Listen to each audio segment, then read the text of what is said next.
حول القصائد المتبادلة بين خليل الشبري محمد بن الذيب وناصر الفراعنة.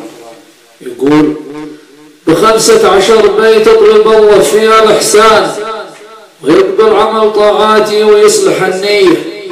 هج الشبري بن الذيب مع ناصر السبعان بمجموعة أبيات ثقيلة وقافية على مثل ما يقولونها الضرب في المليان، وكلمات ترنانه قوية ونارية، وردوا عليها أضعاف ما قالها الاثنان معارك كلامية عنيفة وثرية.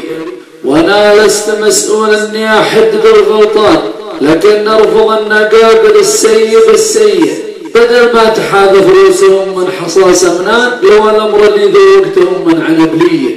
من الوهلة الأولى قلت هذا عمال الوان، ولما سمعت أبيات ما هي طبيعية عرفت أن هذا اللي عملها عمل شيطان خبيث النوايا لهوية وجنسية.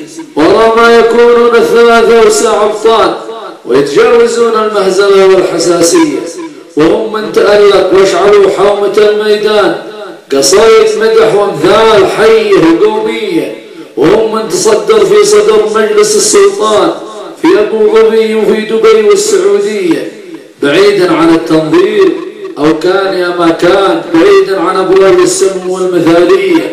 عسى الله يتوب ويرجعون الثلاث أخوان، ولا على فزاع وأحمد بخافية عيال الحكيم الحاكم الشاعر العنوان يحلونها تيجان الأسر الخليجية. أقول له أنا لي ذروة المجد في زهران، والأمثال والأعراف والهي دوسية. أقول له أنا لي ذروة المجد في زهران، والأمثال والأعراف والهي دوسية.